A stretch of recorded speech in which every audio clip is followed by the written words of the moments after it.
One of the most dangerous words in existence is trust. The logic is simple. If you trust someone or something, there are good chances you are going to get betrayed.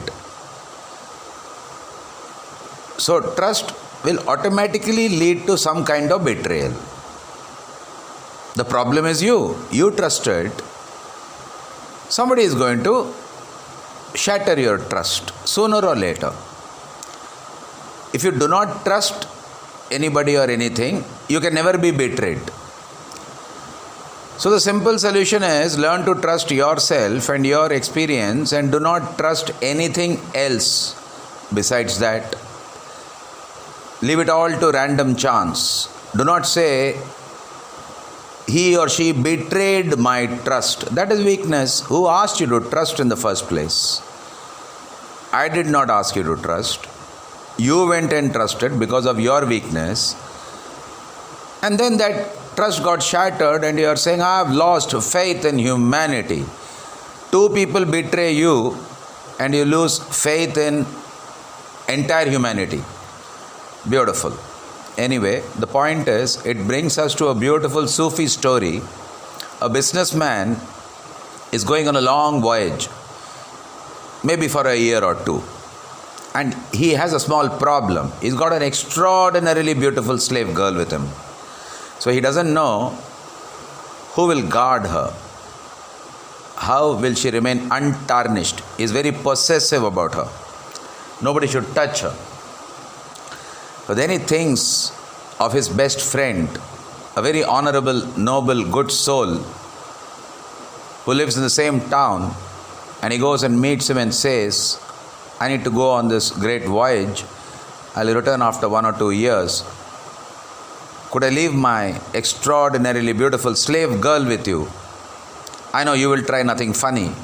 You are such a good person, such an honorable person, with a sterling reputation in town. So this best friend says, no problem, leave her with me. She will remain unpolluted.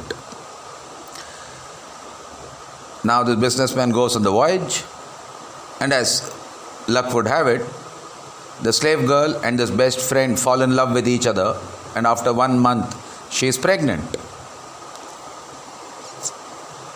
This best friend is shattered.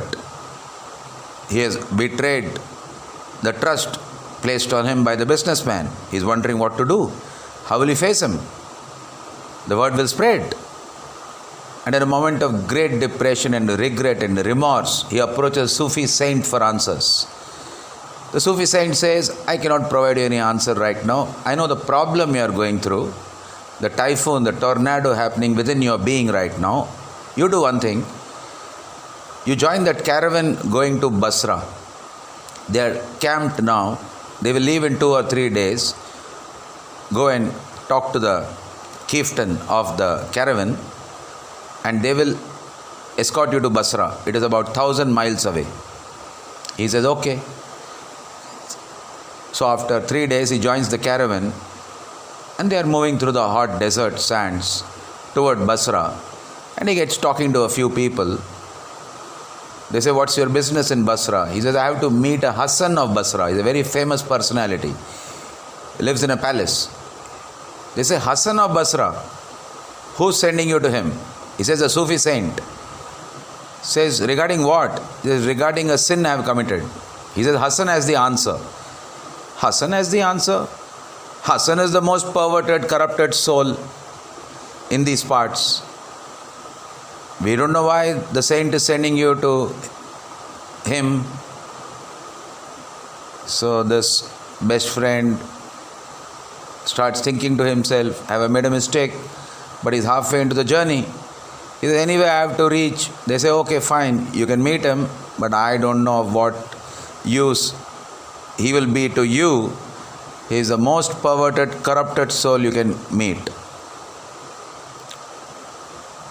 And he reaches Basra after a few months of journeying, goes to the palace, tells the guards that he is from a faraway land, 1,000 miles away, and a saint has sent him to meet Hassan of Basra. Could you please ask Hassan to grant me audience? They go in, come back after a while and say, yes, Hassan is ready to meet you. They direct him to a huge hall, marble floored, very opulent. He enters the hall and is shocked, is stunned, is transfixed. Hassan is sitting with many casks of wine, drinking wine, smoking from a hookah, and there are lots of boys and girls and ladies around him who are in their birthday suits. He screams, this best friend, at Hassan, saying, "You are really perverted, corrupted. I was thinking I was a bad soul, but you are worse than me. Maybe that's the reason the Sufi saint directed me to you, saying I will find the answer here. And I have found the answer, that I am actually quite honorable compared to you. Maybe he just wanted me to compare and contrast to lighten the burden that sits rather heavily on my heart. You are really corrupted, really perverted person." Hassan smiles at him and says, "My dear friend, that is not the reason he has sent you here. The reason is, I live like this in appearance only, so that rich businessmen do not entrust their extraordinarily beautiful slave girls to my safekeeping." He's shocked. No internet, no mobile, no telephone those days. We are talking ancient Persia. How does Hassan of Basra even know the detailing of the event that transpired 1,000 miles away? And then immediately he gets a satori that to generate trust in yourself is a very big burden. If people do not consider you trustworthy, you are in a far better situation in life. Well, that's the story. That's fun enlightenment for you. Thank you. Jai Hind.